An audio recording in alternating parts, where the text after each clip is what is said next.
여론 뚱탑 여론 뚱탑 특별 확장판 시작하겠습니다. 배종찬 인사이트 연구소장, 김준일 사평론가, 윤희웅 오피니언 라이브 여론 분석 센터장 세 분 나오셨습니다. 안녕하십니까? 네, 안녕하세요. 안녕하십니까? 뚱탑입니다. 네, 좋네요. 네. 자, 정당 지지율부터 얘기를 좀 해보겠습니다. 국민의힘은 좀 상승세 분위기고 민주당은 또 하락세입니다. 자, 이게 뭐 이유를 찾자면 공천 때문이다. 뭐 이렇게 봐야 됩니까? 좀 짚어주시죠. 그래야 되지 않을까요? 네. 뭐 그래야 된다는 말씀은 이제 그렇게 뭐 볼 수밖에 없을 것 같아요. 결과적으로는 이제 선거 때 신호와 소음으로 보면은 뭔가 소음이 많으면은 일단 좋은 평가를 받기가 쉽지 않거든요. 네. 특히 이제 중도지대에 있는 유권자들은 그런 이제 판단과 인식을 하게 될 텐데 오늘 소개드린 모든 조사는 중앙선거여론조사 심의위원회 홈페이지에서 확인 가능합니다. 엠브레인 퍼블릭이 YTN의 의뢰로 지난 18일, 19일 그러니까 설날 명절 연휴가 지나고 난 이후에 실시된 조사 결과인데 네. 무선 전화 면접 조사이고요. 이 조사에서 어느 정당을 지지하는지 물어봤는데 국민의힘 37%, 더불어민주당 36%니까 별 차이는 없습니다. 근데 네. 또 이제 무당청 지지하는 정당이 없다면 무당청이 20%, 또 개혁신당 주목하게 되는데 개혁신당은 4%입니다. 아하. 결과적으로는 이제 개혁신당 얘기는 있다가 하겠습니다만 합해도 제대로 지지율이 안 나온 것도 갈라서게 된 하나의 배경이 될 텐데 주목하는 것은 결과적으로는 대통령 부정평가가 매우 높은데도 불구하고 제대로 이 반사이익을 못 챙겨가는 이제 민주당에 대한 분석을 해보면 그게 다른 이유보다는 상대적으로 공천에 대한 뭐 잡음, 소음 이 부분이 영향을 미쳤다고 봐야 되겠죠. 공천이 뭐 항상 잡음이 있는 게 공천이긴 한데 예전보다 더 아니면 또 상대적으로 국민의힘보다 더 잡음이 있다 이렇게 봐야 되겠네요. 그러니까 뭐 공천도 있지만은 크게 보면 이제 더 좀 넓혀서 보면 세 가지인 것 같아요. 네. 하나는 지난 한 달 정도 동안 이재명 대표의 존재감은 거의 없었고 그리고 한동훈 비대위원장은 상당히 많은 메시지를 내고 언론의 주목도를 받았다. 이게 그러니까 언론의 주목이라는 게 뭐 긍정도 있고 부정도 있지만은 확실히 이 노출도에 비례를 해가지고 사람들의 관심 뭐 이런 것들이 상당히 이제 올라간단 말이에요. 그렇죠. 기본적으로 이제 뭔가 국민의힘은 꿈틀대고 있다, 역동적이다 뭐 이런 느낌을 준다라면 오히려 이제 민주당은 좀 답답하다 뭐 이런 느낌. 요게 이제 좀 계속 지속되고 있고 지금도 현재 지속되고 있는 거. 요것도 공천 이제 관리 문제와 함께 좀 봐야 되고 또 하나는 의대 정원 아하. 문제가 생각보다 저는 영향을 많이 주고 있다라고 봅니다. 무슨 얘기냐면은 정권 심판론이 지금 강하고 민주당이 거기에 많이 기대 왔잖아요. 근데 정권 심판론이 계속 유지가 되려면은 이 장기적으로 지금까지 쌓여왔던 것에 사람들의 어떤 정권에 대한 불만과 분노도 있지만 단기적으로 어떤 소재가 있어야 돼요. 네. 그 휘발성이 강한 것들이 딱딱 나오면 그게 이제 명품백 막 이런 거였잖아요. 근데 명품백 얘기가 쏙 들어갔습니다 지금. 아예 그리고 들어갔습니다. 예. 의대 정원 문제, 증원 문제는 어쨌든 굉장히 국민의 지지를 많이 받는 거란 말이에요. 그러면 일단 잘하고 있네. 지금 수치상으로 보면 어쨌든 더 그 부정평가가 높음에도 불구하고 대통령에 대한 긍정평가도 약간 올라가는 또 모든 여론조사를 봐도 네. 대부분의 여론조사를 봐도 그렇고 그런 것들이 까먹는 거죠. 정권을 심판해야 되겠다는 이 생각을 잠시 잊게 해주는 그런 소재들이 지금 계속 나오고 있다라고 본다라면은 민주당이 굉장히 큰 위기에 빠졌다. 저는 이렇게 좀 봐야 될 것 같아요. 네. 어제 민주당 지금 의총 분위기도 좀 험하겠다고 하고요.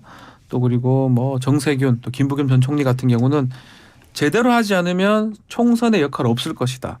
2선 후퇴설까지 나오고 있는데 전반적으로 한번 얘기 좀 해주십시오. 그러니까 지금 얘기들이 많이 나오고 있는데요. 네. 이번 이제 지난 뭐 연말부터 총선 국면이다라고 했을 때 네. 총선 국면 들어와서 가장 지금 뭐 주목되는 눈에 띄는 좀 변화가 일어나고 있는 시기라고 볼 수가 있어요. 그것이 지표에서 반영이 되고 있는데요. 네. 원래 이번 총선을 바라보면서 거의 일치된 의견들은 야당인 더불어민주당이 높은 정권 심판 기류에 기반하여서 압승을 거두는 선거일 것이다. 그리고 아마 여당인 국민의힘은 참패할 것이다라고 하는 것이 기본적인 시각이었어요. 그런데 지금에 와서 보면은 국민의힘은 정당 지지율이 조금씩 개선되고 있고 그에 비해서 더불어민주당은 정당 지지율이 오히려 정체되거나 네. 소폭 이제 낮아지는 흐름들도 보여주고 있는 것이거든요. 그런 상황에서 이제 이런 시각으로 좀 변해가고 있는 거죠. 야당은 압승 분위기에서 좀 고전할 수도 있는 것 아닌가라고 하는 시각, 또 여당은 굉장히 참패할 수밖에 없는 선거였는데 이렇게 가다가는 선방할 수도 있겠다라고 하는 시각으로 지금 좀 변화하거나 아니면 그런 시각이 생겨나고 있는 그런 상황이어서 물론 아직 이제 50일 정도 남아서 선거의 결과들은 예단하기는 어렵습니다만은 총선 국면 들어서 가장 어쨌든 약간 의미 있는 그런 변화의 조짐이 있는 시기인 것은 좀 분명해 보입니다. 지금 국면 자체가 좀 눈에 띄는 국면이다라고 하고 자 국민의힘에서 뭐 그래서 그런지 수도권 32석 얘기까지 나왔습니다. 이게 판세를 한번 또 짚어주시죠. 지금 상황에서. 그렇죠. 이제 그런 배경에는 우리 뉴스킹을 통해서도 제가 이제 말씀드렸듯이 서구 경민. 처음 서구 들어보는데. 경민. 예. 장안의 하재인데. 네. 서울은 국민의힘, 그리고 경기도는 민주당. 민주당인데 예. 한국 리서치가 KBS 의뢰로 지난 15일부터 17일까지 무선 전화 면접 조사 실시한 내용을 보면은 서울이 국민의힘 37%, 민주당 33%, 네. 인천 경기는 또 반대입니다. 국민의힘 34%, 민주당 41%. 그러니까 그대로 이제 서구 경민이 적용이 되는데 이게 지난 2021년 서울 그리고 이제 부산시장 재보궐선거 이후부터 서울 지역에 이제 나타난 현상인데 이게 뭐 LH 사태 이후에 이제 부동산 이슈가 큰 분기점이 됐다고 봐야 되겠죠. 네. 그래서 대선에서도 서울에서 윤석열 후보가 더 많이 이 득표를 했고 또 지방선거는 서울 지역에서 완성을 했거든요. 근데 돌이켜 보면은 아니 어떻게 후보자도 다 결정이 안 된 건데 현역은 또 민주당이 많은데 32석은 무슨 이야기냐. 두 가지 이유가 있을 겁니다. 하나는 그럼 선거에서 유권자들이 후보자들을 일일이 다 따져보고 투표할까 그게 아니라 결국에는 정당 지지율이나 부동산처럼 선거를 지배하는 이슈가 더 중요할 수 있다는 거죠. 네. 우리 박지원 앵커도 기억나실 거예요. 지난 2022년 6월 1일 지방선거에서 구청장 후보가 누군지를 다 알까요?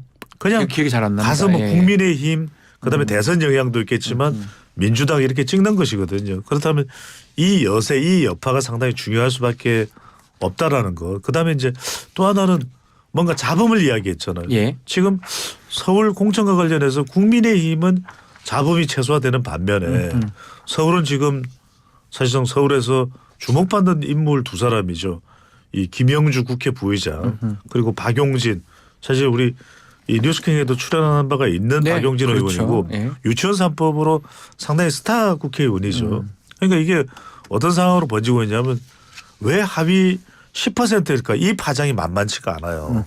그래서 물론 뭐 아직 선거 후보자도 다 결정되지 않는 상황에 공천도 결정되지 않은 상황에서 뭐 정확하게 32석이다 민주당은 몇 석이다 이렇게 예단하는 건 굉장히 섣부르죠. 하지만 지금 여하튼 서울 지역은 민주당의 경고등이 켜졌다라고 볼 수가 있습니다. 분위기를 타고 있다. 지금 예. 이제 국민의힘에서 수도권 32석 얘기 나오는 것은 예. 이제 지난번 총선에서 수도권에서 국민의힘이 얻은 의석이 16석이었습니다. 곱하기 2인 거네요. 거의. 네, 그래서 그걸 이제 2배 정도 이제 얻을 수 있을 것이다라고 하는 것인데 지난 이제 수도권이 121석이 있는 것이거든요. 네. 그러니까 지난번에 16석이니까 사실은 참패 중에 참패를 했던 것이죠. 그런 상황인데 이제 제가 살펴보니까 서울, 인천, 경기 지난번 총선에서 한 5% 이내에 결과가 나왔던 것들이 한 10곳 정도 있어요.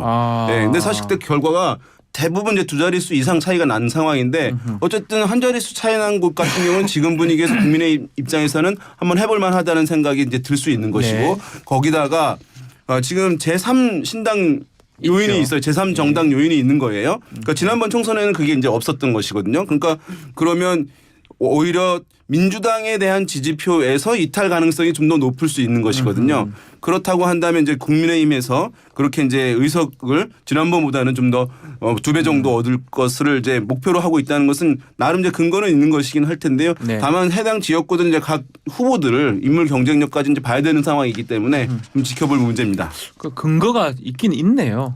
곱하기 2를 한 거는 그러니까 뭐 곱하기 2라는 숫자에 근거가 있다라고 아, 보기는 예. 저는 좀 뭐 어렵고 다만 이제 흐름 아까 얘기했듯이 예를 들면은 지난번 총선에서 고민정 후보와 이를테면 오세훈 후보가 붙었잖아요. 광진이죠. 광진에서. 광진. 네. 그런데 거기 같은 경우에는 그 표차가 한 3%포인트 정도 요 정도밖에 안 났었어요. 그러니까 네. 서울이 평균을 내보면 대체적으로 한 10% 초반대 이게 표차가 났고 민주당이 그런 식으로 전체적으로 낙승을 했어요. 그러니까 네. 강남 3구 빼놓고는 지금 다 가져갔잖아요. 그러니까 그때 민주당 2020년에. 근데 그때 당시에 접전으로 붙었던 데는 다 해볼 만하다. 이제 뭐 이런 이제 좀 계산법이 나온 거고 뭐 32석 저는 뭐 가능할 수도 있다고 봅니다. 지금의 흐름이라면은 몇 개 지금 뭐 말씀을 드리면은 좀 충격적인 것도 있어요. 정당 네. 지지율 같은 경우에는 제가 예전에도 말씀드렸지만은 반드시 정당 지지율이 높다고 해서 이게 그 당이 총선에 승리를 한다라고 볼 수는 없다라고 그렇죠. 그리고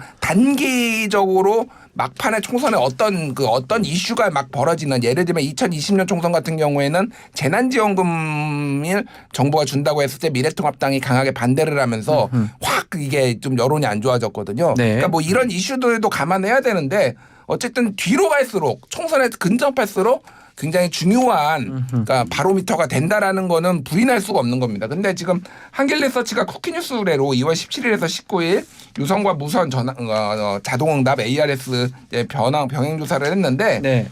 국민의힘 정당 지지율이 42.8, 민주당 29.6이에요. 차이가 많이 나네요. 예, 그러니까 어쨌든 앞자리가 29.6이면 거의 30인데 앞자리가 2라는 거에 대해서 좀 이제 약간 쇼킹한 거죠. 한마디로 얘기를 하면 한쪽은 4인데 예. 한쪽은 2라고 한다라면 이게 아무것도 아닌 것 같아도 사실은 어떤 기세, 흐름 그리고 사람들한테 각인 효과라는 게 있거든요. 이렇게. 예.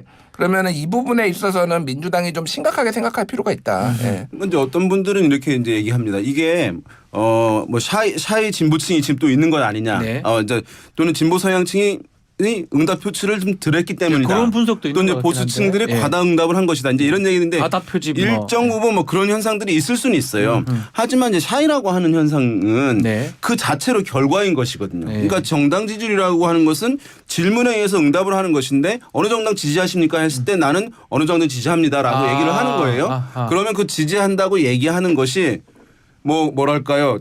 부자연스러우면 안 돼요. 제약을 받으면 안 되고 자연스럽게 반대로 얘기하기 해주는 어렵다는 거죠. 예.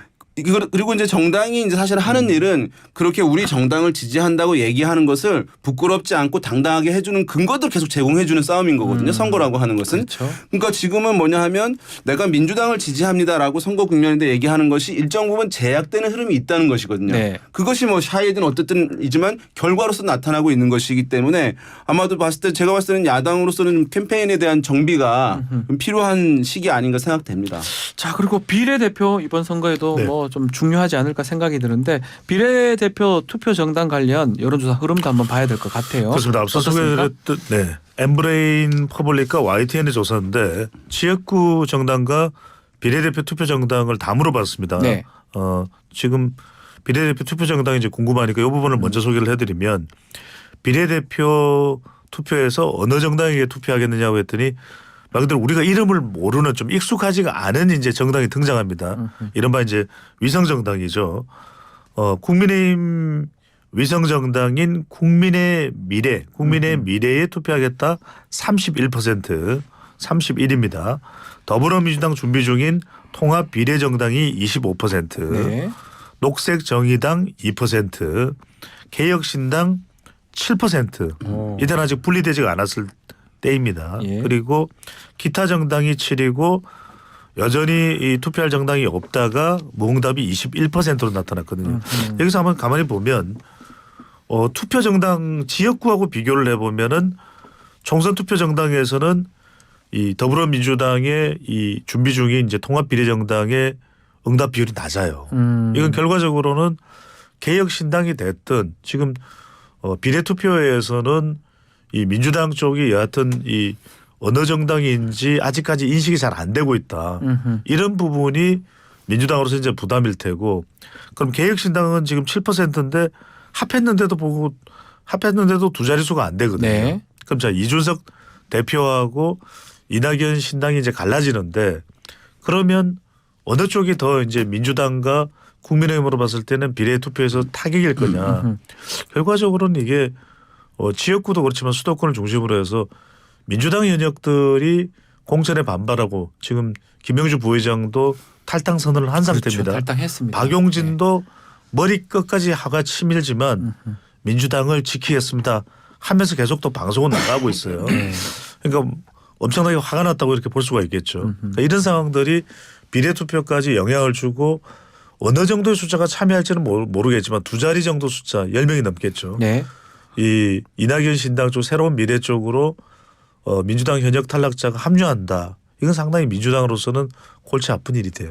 그러니까 비례는 사실 이 부분은 봐야 돼요. 그러니까 양 정당이 기본적으로 3분의 1씩 가져가는 경향성이 있어요. 물론 네. 3분의 1보다 더 가져갈 때도 있고 덜 가져갈 때도 있습니다. 그리고 나머지의 3분의 1을 놓고 거기에 전통적으로 계속 자리해왔던 정의당 지금 녹색 정의당이 됐는데 여기가 이제 얼마를 가져가느냐 그리고 나머지의 제3지대가 등장해서 이거를 이제 가르느냐 요거 싸움이면 보면 되는데 2016년 같은 경우에는 새누리당이 네. 그때 비례정당의 38 그리고 민주당이 25 국민의당이 26 이렇게 가져갔어요. 그렇죠. 예, 그 정도로 이제 가져갔습니다. 그 정의당이 이제 좀 한 5%인가 6%인가 이 정도 가져갔습니다. 그러니까 제가 말씀드리는 거는 그거는 이제 제3지대가 매우 강했을 때 그래서 바람이 불었을 때는 양대 정당 중에서 33%보다 좀 더 이제 한쪽이 떨어지면서 이거를 많이 견인하는 이런 거란 말이에요. 예. 그럼 이번은 어떻게 될 것인가라고 본다면 이미 쪼개졌잖아요. 네. 그러니까 우리가 확실히 알아야 될 거는 우리 윤희용 센터장님이 맨날 말씀하시는 건데 이 모든 합은 정당 지지율의 합은 100%를 넘을 수가 없습니다. 아주 당연한 얘기잖아요. 근데 이거를 이제 까먹고 얘기를 생각하시는 분들이 무슨 얘기냐면은 어쨌든 한쪽이 떨어져야 돼요. 네. 이쪽이 많이 가져가려면은 그 역동성이라는 게 있는 건데 지금은 어쨌든 제3지대가 지난번 2020년 총선을 기준으로 하면은 그때는 사실상 동률이었어요. 양당이 33.8 미래한국당 33.4 그리고 더불어시민당 그러니까 동률이었다라고 보고 나머지를 놓고 정의당 10 그리고 안철수 국민의당 6 그리고 그 열린민주당 5 그리고 예. 그때는 정당들이 엄청 많이 나왔는데 무효표가 된 게 11%나 됐습니다. 30여 개 정당들이 3%를 못 넘어가지고 그러니까 사실상 이제 한석도 못 가져간 게 11%나 됐거든요. 지금은 그 비슷한 흐름으로 갈 것이다라고 본다라면은 개혁신당이 지금 아까 말씀하셨다시피 한 7 정도 나왔거든요. 예. 그러니까 이게 뭐 5에서 10 정도 이제 보시면 될 것 같고 지금 흐름은 조국신당이 조금 이제 눈에 띄는 뭐 이렇게 것들이 나와요. 예를 들면은 미디어 토마토가 뉴스 토마토 의뢰로 2월 17일에서 18일 무선 자동응답 조사를 했는데 비례정당 투표 국민의 미래 40.3 비례연합정당 민주당 쪽에 29.6 그리고 조국신당 9.4 개혁신당 8.9 이렇게 나왔단 말이에요. 그러니까 조국신당이 사실은 힘을 좀 발휘하지 못할 것이다라는 전망이 있었고 저도 약간 그렇게 봤는데 네. 지금 민주당의 공천 파동이 일어나면서 친문들이 특히 이제 갈 곳 없는 친문들이 난 민주당의 불만인데 그거를 지금 그쪽으로 조국신당 쪽으로 좀 투사를 하고 있다라는 겁니다. 그래서 이 흐름이 더 갈지는 좀 지켜봐야 될 것 같아요. 지금 이제 네. 주요한 조사들이 이제 항상 묻는 것이 지역구에서 어느 정당 찍겠느냐, 그다음에 비례에서 어느 정당 찍겠냐고 묻는데요. 거기서 나타나는 이제 특징 대표적인 것은 뭐냐 하면 국민의힘의 정당은 지역구에서 비례에서 줄어들긴 하지만 조금만 줄어들고 이제 지역에서 민주당을 찍는다고 한 사람이 비례에서 민주당의 위성 정당, 통합 비례 위성 정당 찍는다는 비율은 더 크게 빠진다는 거예요. 그러니까 민주당 같은 경우에는 그런 패턴들이 있기 때문에 진보 성향층 등에 그래서 통합형 비례 위성 정당을 만든 것이거든요. 그러니까 이탈률을 최소화하려고 만든 것인데 지금 신당들은 많이 있고 말씀하신 조국 신당까지 있는 그런 상황이어서 민주당은 지역구에서 민주당을 찍었지만 비례에서 이탈률을 최소화하기 위해서 통합형 비례 위성 정당을 만들었는데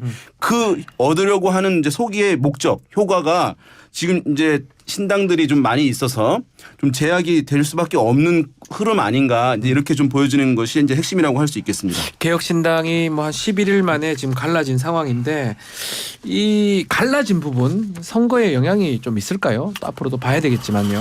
선거에 뭐 영향이 있다고 봐야 되겠죠. 아까 말씀드렸듯이 이제 국민의힘이나 민주당에 주는 영향이 이제 첫 번째일 테고요. 이걸 좀 냉정하게 분석을 하면 이미 지지하는 유권자층은 국민의힘과 이준석 신당 그러니까 개혁신당은 구분된 것 같아요. 그러니까 이준석 대표가 국민의힘의 선거 자산을 뭐 추가적으로 가져갈 수 있다.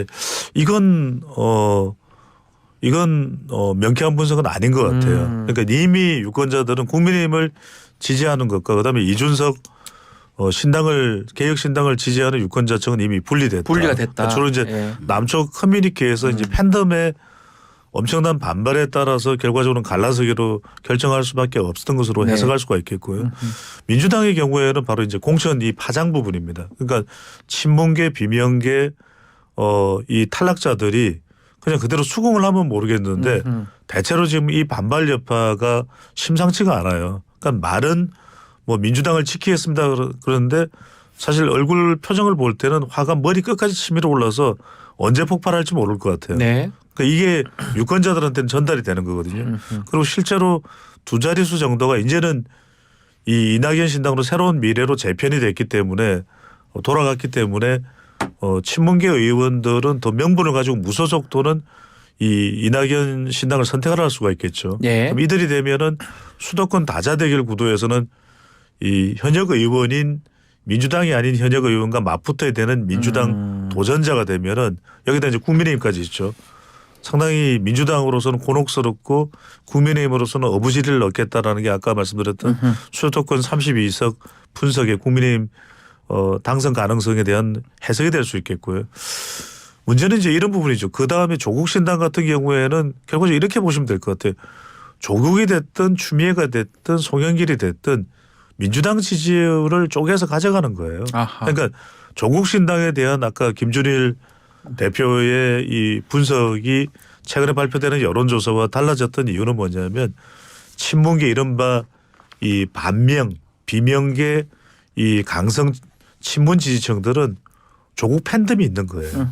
그 팬덤 쪽으로 옮겨가면서 오해해서 이건 뭐 추세니까 특정 수치를 말씀드린 거 아닙니다. 네. 그 정도 숫자의 뭐 10에 가까운 정도의 수치가 나오고 있다라는 것은 그만한 경쟁력이 비례투표 정당에서는 이 효과를 발휘할 수가 있다고 봐야 되겠죠. 이 조국 신당하고 이낙연 신당 그 새로운 미래하고 관계는 어떻게 될까요? 중복되는 것 같기도 하고요. 뭐 이게 예능에서 그런 얘기 하잖아요. 네. 캐릭터 겹친다고. 네. 약간 겹치는 부분이 있고 안 겹치는 부분이 있어요. 사실은. 그러니까 그 덧센 민주당이라는 예. 표현을 저는 계속 쓰는데 소위 말해서 이제 민주당의 이제 범민주당 지지자들 중에서는 더 강한 검찰 개혁 뭐 이런 거 있잖아요. 더 강한 뭐 정치 개혁 뭐 이런 것들을 요구하시는 분들이 항상 있습니다. 그게 이제 딱 정확하게 표심이 지난번 2020년 총선에서 열린민주당이 네. 5.4%를 해서 3명을 배출했던 게 딱 그 정도 규모라고 보시면 될 것 같아요. 그러니까 조국 신당에 이제 약점이 있어요. 뭐 당연히 2심에서 징역 2년이 나와가지고 이 당에 대한 명분 이게 뭐 방탄용이냐 네. 뭐 복수용 사적 복수용이냐 막 이런 얘기들이 논란이 있는 것도 하나가 있지만은 또 하나는 이제 새진보연합이라는 일단 기본소득당을 비롯해가지고 이쪽에서 그런 주장들을 많이 하고 있거든요. 그런 주장들을 하고 있었어요. 그러니까 덧센 민주당에 열린민주당의 포지션식 심지어는 그 열린민주당 잔류파가 거기에 같이 합류를 한 거예요. 새진보 기본소득당하고 같이. 그러니까 그런 흐름들이 있었는데 사실은 이 새진보연합이 지금 이 민주당하고의 비례연합정당에 들어가면서 그 색채가 좀 옅어졌습니다. 그러니까. 네. 그런 부분들이 하나가 있는 거고 자 이낙연의 지지자와 그 조국의 지지자는 결이 약간 다른 부분이 있어요. 크게 보니 옛날에는 다 범친문이었는데 아까 얘기했듯이 이쪽은 더 강한 검찰개혁 이쪽을 주장한 거라면은 오히려 이낙연 대표의 지지자는 구민주당 옛날 민주당에서 예. 오히려 약간의 온건하는 성향도 있단 말이에요. 그래서 사실은 약간 이제 겹치지 않는 뭐 이런 것도 있습니다. 그래서 지금 이게 어떻게 튈지를 모르겠어요. 그러니까 왜냐면은 이게 이제 역동적이잖아요. 지금 예. 공천 파동이 민주당에서 세게 날 경우에는 이를테면 의원들이 새로운 미래로 갈 수도 있는 거고 일부는 뭐 조국 신당에 들어가지는 않더라도 지지자들 이탈해서 비례로 조국을 밀어줄 수도 있는 거고 지금은 굉장히 불확실성의 영역에 좀 놓여있다 이렇게 봐야 될 것 같아요. 예. 지금 민주당 같은 경우는 공천 관련해 가지고 뭐 대부분은 사실은 이제 친명적 성향 이제 현 지도부에 대해서 지지하는 성향들의 이제 유권자들 또는 지지층들이 대부분이 할 텐데 일정 부분 어쨌든 문재인 전 대통령에 대해서 이제 호감 가지고 있는 지지층도 있을 거란 말이죠. 지금 조국 신당과 이낙연 뭐 대표 신당과 관련해 가지고 말씀하신 대로 이제 결이 다르고 지지층들이 그런 흐름이 있지만 민주당에 대해서 어쨌든 지지를 흡수해야 되는 공통 과제를 갖고 있는 거예요. 조국 신당과 이낙연 신당 같은 두 경우에는. 정당 다. 그래서 합당이나 뭐 통합 이것은 되지 않을 수는 있을지 모르겠지만 이 선거 국면에서 두 개의 세력이 연대 등을 통해서 민주당에 대해서 이제 각을 세우는 이런 공통의 어떤 연대적 행보 이런 것들을 함으로써 지지를 극대화시키려고 하는 데는 저는 목적하면서 동일하게 형성될 수 있고 아마 그런 과정으로는 전개될 가능성도 일정 부분 있지는 않을까라는 생각도 듭니다. 간단하게 뭐 우리 이제 이 광고 들어야 되나요? 그러니까 간단하게 말씀드리면 이게 뭐 조국 신당은 너무 뜨거운 감자죠. 뜨겁다. 그러니까 민주당으로서도 달갑지가 않아요. 민주당으로 보면은 조국 전 장관만 정치적으로 이익이 될 수 있고 선거적 이익이 될 수 있고 민주당은 별로 보탬이 되는 게 없죠. 마찬가지로 이낙연 새로운 미래도 똑같아요. 그래서 결론적으로는 조국 신당은 어느 쪽으로부터도 환영받지 못하기 때문에 대신 이제 아까 말씀드린 팬덤 강성 지지층은 있으니까 독립적으로 독자적으로 가는 수밖에 없는 거죠. 이거 수치를 말하는 게 좋을 것 같아요. 엠브렘 퍼블릭의 YTN 의뢰로 2월 18일 19일 무선 전화 면접 조사 조국 신당 창당 출마에 대해서 긍정적 27, 부정적 63이고요. 한국사회여론연구소가 CBS 의뢰로 2월 15일 16일 무선 자동응답 조사했는데 조국 출마에 대해서 적절함 29.9, 적절하지 않음 64.1. 반대가 압도적으로 높은데 주목할 만한 거는 어쨌든 거의 27에서 30% 정도가 적절하다라고 본다라면 이게 있으니까요. 일당 전략은 아니더라도 비례 전략으로는 충분히 가능하다. 가능성이 있다. 예. 네, 다시 한번 말씀드리죠. 오늘 소개해드린 모든 조사 중앙선거 여론조사 심의회 홈페이지를 참고하시면 됩니다. 자, 광고 잠시 들어야 되는데요. 중부랑 많은 눈으로 출근길 교통 대란이 우려되고 있습니다. 또 현재 상황 어떤지 교통 상황도 함께 듣고 돌아오겠습니다. 자, 지하철 5선 아직까지 좀 25분씩 지연 연착이 된다고 하니까요. 출근길에 참고하시기 바라겠습니다. 자, 여론동탑 4부 이어가겠습니다. 자, 뭐 3부에서 조금 얘기를 하긴 했는데 하여튼 우리 정권 심판론, 정권 지원론 그런 얘기를 항상 하잖아요.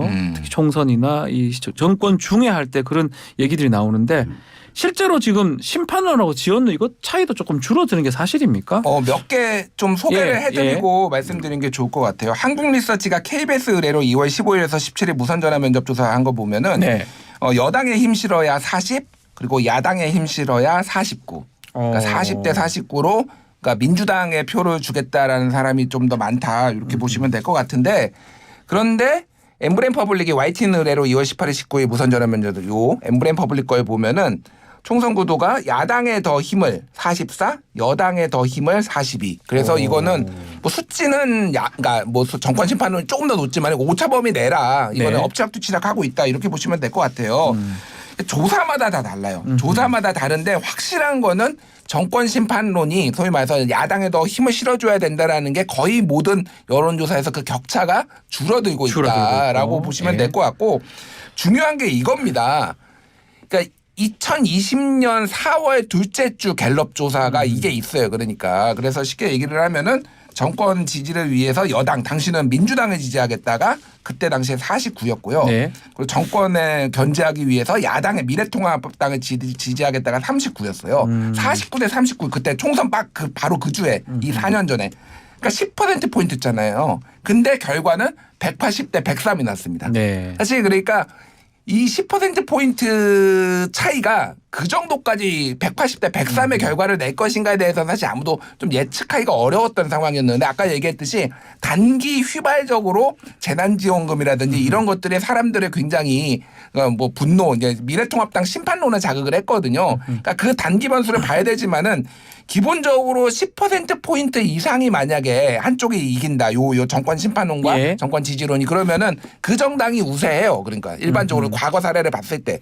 그럼 지금은 어떤 거는 야당이 우세한 것도 있고 어떤 거는 혼전인 것도 있으면은 전체적인 구도는 아직도 야당이 조금 더 우세하다. 유리하다. 하지만은 혼전으로 점점 빠져들고 있다. 이렇게 좀 보시는 게 맞을 것 같아요. 네, 윤희연 그렇습니다. 선생님. 이게 이제 이 유권자들이 이번 선거를 어떻게 바라보느냐를 묻는 핵심 질문인 거예요. 그러니까 이번 선거는 정부 여당을 평가하고 견제하고 심판하기 위한 선거입니다라고 생각하는 사람들이 있는 어느 정도 비율이냐 예. 또는 이제 전 국정의 안정을 위해서 이제 여당이 이제 이겨야 된다라고 생각하는 사람들이 어느 비율인가라고 살펴보는 것이기 때문에 매우 이제 중요한 질문이라고 할 수 있는데 말씀하신 대로 이것이 원래 한 이제 두 자릿수 뭐 15%포인트 이상 격차들이 났던 것이거든요. 예전에 좀 많이 났었죠. 그러니까 지난 연말이라든가 그런데 최근 들어서 붙거나 아니면 줄은 것들은 한 자릿수로 줄어들거나 하는 흐름들이 나타나고 있는 것이 또 변화의 한 현상이라고 할 수가 있는 것이고요. 그래서 이것이 그러면은 아마도 이제 정권 심판이라고 한다면 그것이 윤석열 대통령이나 정권을 직접적으로 향해야지만 그 기류가 활성화되는 거예요. 근데 지금 여당의 선거 캠페인을 주도하고 있는 것은 이제 한동훈 비대위원장이다 보니까 아마도 정권 심판의 대상이 바로 이제 여당을 향하는 것이 약간 무뎌지는 흐름들이 있을 수 있는 것이거든요. 그 영향이 이제 하나 있을 수 있겠고 그래서 말씀하신 대로 여전히 정권 심판의 견제의 기류가 높은 것은 사실인데 또 신당들이 좀 생겨나고 네. 있는 상황이기 때문에 그러면 뭐 정치 변화를 위해서 새로운 정당들이 다 많이 당선되면 좋겠다라고 하는 기류가 있는 것이거든요. 그 세 가지를 물어서 호응들을 물어보게 되면 정권 심판 견제 기류가 떨어지게 나오는 부분인 거예요. 그래서 이것이 이제 신당이 어느 정도 이제 제3정당들이 활성화하느냐 영향을 보이느냐 여부도 정권 심판 기류가 더 고조되느냐 아니면 더 정체되느냐 이제 이것에 영향을 줄 수밖에 없을 것 같습니다. 제3정당도 좀 중요하다. 가장 큰 이유는 이제 이렇게 된 배경이 우리 시간을 통해서도 여러 차례 말씀드렸지만은 프레임 전환이죠. 그러니까 이번 총선이 이 정권 심판이나 정부 견제론이 되려면 윤석열 대통령의 국정 운영이 기준점이 돼야 되는데 옮겨간 거예요. 한동훈 대 이재명 두 사람을 비교하는 한동훈 대 이재명 대결 구도로 프레임이 전환됐고 또 하나는 이제 대체로 지금 국민의힘은 뭐 절박함인지 아니면은 선거에 대한 내부 이제 공감대가 단기적으로라도 총선 때까지라도 만들어졌는지 네. 대체로 공천에 대한 잡음이 크게 불거지지 않는 상황이잖아요. 선거라는 것은 지금 이념 전쟁이기 때문에 이념 가지고 뭔가 특별하게 차별화될 만한 건 없습니다. 정책도 마찬가지로 선거 때만 되면 이 정책이 저 정책이고 저 정책이 이 정책이에요. 네. 그럼 마지막에 남는 게 사람들이 얼마만큼 파장이 안 불거져 있냐가 중요한데 민주당은 이제 이 조추성도 그렇지만 조국, 추미애, 송영길도 그렇지만 최근 이제 김영주, 박용진, 윤영찬을 중심으로 한 이제 공천 파장이 이런 그 총선 구도의 인식 자체를 바꿔놨다 이렇게 봐야 되는데 그럼 이 시점에서 이제 우리 지금 운전하면서 방송 듣는 분들이 이런 궁금증에서 배 소장 그러면 뭐 김건희 여사 문제는 크게 문제되는 거 아니에요? 그 또 총선 구도 중 그러니까 그죠 얼마 전까지는 좀 이슈가 김건희 됐었는데요. 부분은 김건희 여사 관련된 부분 이렇게 봐야 될 거예요. 논란은 꽤 큰 부정적인 여파가 있어요. 하지만 이것과 총선 구도는 다르게 작동된다. 아하. 트랙 자체가 다르다. 게다가 이제 김건희 여사 관련된 부분은 지난 대선번 때부터 계속 왔기 때문에 이미 상당히 선반영돼 있고 자칫 또 이게 피로감이 작동될 수 있는 부분이거든요. 그러니까 아까 이 우리 윤희용 센터장의 이 그 전략적인 이 인식이 상당히 중요합니다. 그러니까 민주당도 뭔가 좀 유권자를 바로 대상으로 해서 긍정적인 좀 전략적으로 이거면 우리가 유권자들을 끌어낼 수 있겠는데 호응을 받을 수 있겠는데 하는 전략적으로 빨리 전환할 필요가 있는 거죠. 자, 그 얘기 중에 지금 이제 이 의대 정원 학대 이슈 뭐 얘기를 하긴 했지만 이게 정권 심판론 흔들 수 있는 파급력이 있는지도 궁금해요. 이것도 더 시간이 흘러가면 또 어떻게 또 전개가 될지 그것도 한번 짚어주시면 좋을 것 일단 같습니다. 여론을 말씀드리면은 네. 엠브레인 퍼블릭의 YTN 의뢰로 2월 18일 19일 요거 아까 전에 말씀드렸던 거 의대 정원 증원에 대해서 긍정적 70 네. 부정적 23 최근에 윤석열 정부가 뭐 추진한 것 중에서 뭐 네. 추진이라든지 무슨 이슈가 된 것 중에서 이 정도로 긍정이 높은 거를 본 기억이 저는 잘 안 납니다. 한국갤럽 조사가 한국갤럽이 2월 13일에서 15일 무선 전화 면접 조사인데 의대 정원 확대 관련 긍정적인 점이 더 많다 76, 부정적인 점이 더 많다 16. 네. 그러니까 대체적으로 보면은 70에서 80% 정도가 긍정적으로 보고 있다라는 겁니다. 그러니까 아까 얘기했듯이 이슈의 점화 이제 프라이밍이라는 용어를 이제 쓰는데 이 이슈의 점화도 굉장히 중요한 거예요. 그러니까 아까 얘기했지 김건희 여사에 대해서 부정적인 명품백 수수라든지 도이치모터스 주가 조작에 대해서 제대로 수사가 안 되는 거 그래서 특검해야 된다라는 여론이 비등하죠. 지금도 조사해 보면은 대체적으로 그렇게 나와요. 그런데 사람들이 생각이 안 나는 거예요. 지금 왜냐하면 다른 게 워낙 뉴스가 많고 특히 사람 내 삶에 직접적으로 영향을 끼치는 근데 여기에 정부가 굉장히 단호한 모습을 보여주는 것에 대해서 어쨌든 다 박수를 치는 경향이 있다라면은 그러니까 민주당의 입장에서 먼저 말씀드리면은 민주당은 전략을 수정해야 됩니다. 그러니까 무슨 얘기냐면은 지금은 어쨌든 정부는 정책적 수단을 가지고 뭔가를 이슈를 끌어가고 있잖아요. 네. 그럼 여기에 대해서 이재명 대표가 얘기를 이렇게 했거든요. 2,000명은 너무 많아. 이거는 무리한 거야. 하지만은 의사 파업도 옳지 않아. 이거는 선거 전략으로는 빵점짜리예요. 뭐냐면은 이도 아니고 저도 아니다. 이도 아니고 저도 아니고 사람들한테 아무런 기억도 나지 않습니다. 그러면은 이거 뭔가에 대해서 강하게 반대를 하든지 완전히 반대를 하지 아니면은 완전히 다른 이슈를 가지고 하든지. 근데 지금 김건희 여사를 재점화하기도 물론 특검편 포털이 있으면 다시 네. 점화되겠지만은 이것도 아니고 그러니까 민주당은 지금 뭐를 가지고 선거를 치러야 되는지 모르겠다라는 게 민주당 당직자들이나 의원들에서 한탄이 나오고 있어요 지금. 뭘 가지고 지금 선거를 치르냐. 뭐가 됐든 한동훈 비대위원장은 뭐 의원 정수도 줄이겠다 뭘 하겠다라는 건데 민주당은 반대를 합니다. 야 의원 정수 줄이는 거 그거 포퓰리즘이야. 그럼 니들의 생각은 뭔데? 국민들은 묻고 있는데 답을 안 해요. 그러니까 제시하지 좀 않는다. 큰일이다. 내가 보기엔 캠페인상 큰일이다 민주당은. 예. 뭐 윤희용 센장도 한번 말씀해 네, 이게 주십시오. 뭐 의대 정원 확대 이슈는 뭐 여당으로서는 여권으로서는 매우 사실은 선거를 앞두고 정치적으로 봤을 때 뭐 유리한 이슈일 수밖에 없는 거예요. 반대가 사실상 없는 거거든요.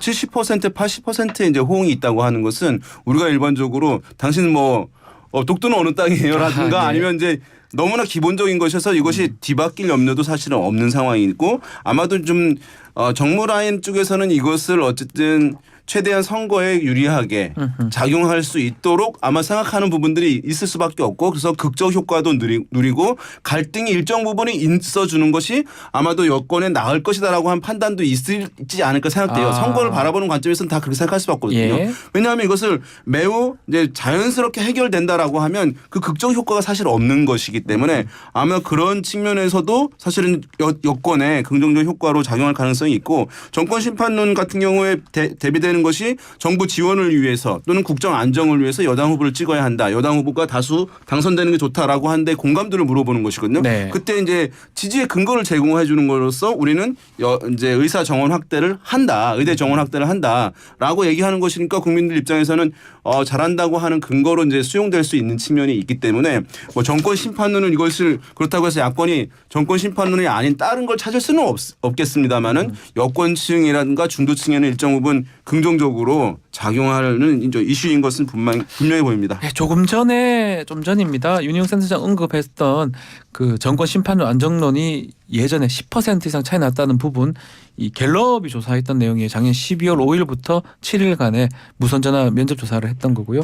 그 당시 정부 지원론이 35%. 견제론이 51% 됐던 적이 있었습니다.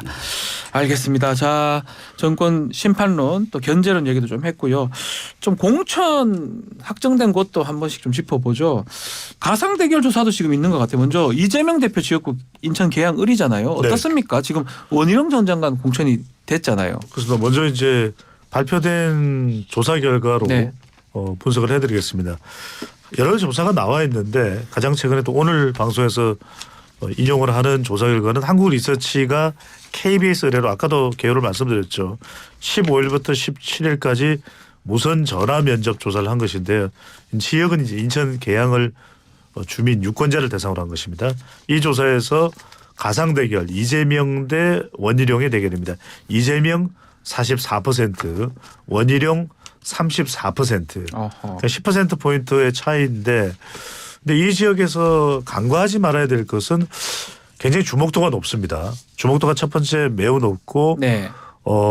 이 지역에 대한 이 주목도는 다른 어떤 지역보다도 가장 비교했을 때 가장 높은 지역이라고 해도 과언이 아니겠죠. 왜냐하면 이재명 대표의 운명이 걸려 있습니다. 또 원희룡 전 장관의 경우에는 이 선거 결과가 유력 대선 후보로서 등극을 하느냐 아니면 또 절치불심할 수밖에 없는 상황이었는데 이 지역의 특징은 뭐냐면은 민주당 아주 강세 지역입니다. 그래서 이전에는 송영길 전 대표가 내리 또 당선을 했던 곳이기도 네. 하고요. 그 지역을 2022년 6월 1일 지방선거에서 고스란히 이제 이재명 대표에게 당시에는 이제 대표가 아닙니다만 이재명 이재명 대표에게 넘겨졌던 그 지역이 되겠죠. 그렇죠. 근데 이제 이 지역의 향후 이 전망과 관점은 뭐냐면은 이 지역은 여러 명의 얼굴이 보여요. 유동규 이재명 대표의 얼굴도 보이지만 그건 조금 있다가요. 이재명 대표 얼굴도 보지만 이 지역의 이 지역구의 전 주인이 바로 이제 송영길 전 대표이기 때문에 송영길 전 대표도 보이는데 민주모 혁신당을 만든다고 하나요? 네. 그래서 뭐 민주당 현역 의원들이 여러 명 옮겨올 수 있다 뭐 이런 이야기를 하고 있는 상황이기 때문에 이미 민주당만 해도 이재명 송영길 또 국민의힘으로 넘어가 보면 대통령의 얼굴도 보일 수밖에 없죠. 과연 원희룡 전 장관이 얼마나 대리전을 잘할 수 있느냐. 여기에 이게 대장동 선거가 되는 성격도 뭐냐면 유동규 전 성남도시개발공사 본부장이 자유통일당 후보로 이제 출마 가능성이 있는데 네. 문제는 뭐냐면 이재명 대표는 이겨도 본전이에요. 왜냐하면 그건 당연히 이기는 거 아니야? 이런 이제 반응이 나올 수밖에 없는데 이게 이 조사는 이렇게 이제 10%포인트 차이지만 다른 조사 결과는 수치는 안 말씀드립니다. 네. 아닌 것도 있어요. 아닌 것도 있다. 그러니까 네. 이 결과보다도 더 좁혀진 것들도 있을 수 있고 벌어진 것도 있을 수 있겠죠. 그러니까 상당히 유동적이고 변동성이 큰데 만에 하나 원희룡 전 장관이 이기거나 또 아주 큰 차이가 아닌 패배를 한다 그러면 이건 이재명 대표에게는 상당히 큰 타격이 될 수밖에 될 수가 없거든요. 있다. 치명적인 타격이고 또 선거 국면에서 다른 지역에 가서 수도권 다른 지역 또 심지어 충청권에 가서 더 의석수를 또 유지하거나 끌어낼 수 민주당이 지금 의석이 많으니까 해야 되는데 여기에 지금 유동규 후보가 등장하면 발목 잡힐 수가 있어요. 그러니까 이러지도 못하고 저러지도 못하고 3월 19일 날 대장동 또 이 뭐 백현동인가에 관련된 재판이 있는데 네. 그래서 이 대리하는 법률 대리인이 이재명 대표입니다. 좀 연기해달라. 선거가 있지 않느냐. 그랬더니 같은 지역구에 출마를 하는 유동규 후보는 나는 정인인데 네. 피해자가 아니고 나는 정인인데 얼마든지 나갈 수 있다. 이재명 대표가 제발 내 핑계 좀 대지 마라. 그러니까 이게 상당히 발목 잡히는 상황이 벌어질 수가 있어요. 네. 요거는 정확하게 좀 말씀을 드려야 될 것 같은데 한국리서치가 KBS 의뢰로 2월 15일 17일 무선 전화 면접 조사 방금 말씀하신 거잖아요. 네. 요거는 지역에서 조사한 거는 이게 샘플이 500명이에요. 보통은 1000명이면은 오차 범위를 플러스 마이너스 3.1이잖아요. 네. 이거는 플러스 마이너스 4.4예요. 그러니까 8.8% 포인트 차 아니면은 이거는 접전이라고 봐야 되는 겁니다. 예. 그러니까 자, 이재명 44 원희룡 34 개항을 요거는 오차 범위 밖이에요. 10% 포인트니까. 그러니까. 근데 예를 들면 이런 겁니다. 뭐가 있을까요? 경기 수원정 네. 박광온 대 이수정이 박광온 38 이수정 30. 네. 그러면 8% 포인트잖아요. 네. 이거는 접전이라고. 접전이다. 예, 예. 오차 범위 내라고 봐야 되는데 어쨌든 그 포인트가 꽤 있지만은 눈에 띄는 거 요거가 하나가 있어요. 자, 중성동 갑에 임종석 33, 윤희숙 30 그리고 추미애 30에 윤희숙 33이에요. 네. 다 오차 범위 내긴 하지만은 추미애가 나오면은 임종석 대신 나오면은 더 밀립니다. 그리고 또 하나는 동작을에 이수진 37, 나경원 41. 근데 추미애가 나오면은 추미애 33, 나경원 43. 그러니까 추미애를 전략 공천하겠다라고 지금 하고 있는데 사실 추미애를 하는 데마다 다 밀린다라고 본다라면은 이게 지금 전략 공천 카드로서 정말 적절한 카드인가가 민주당에 대해서 고민해 볼 필요가 지금 있는 상황이 돼 버렸어요. 네. 네. 자, 민주당 상황 지금 여러 가지 봤는데 오늘 다 하여튼 또 말씀드리지만 중앙선거 여론조사 심의회 홈페이지를 참고하시면 됩니다. 자, 한 번만 이야기하면 되는데.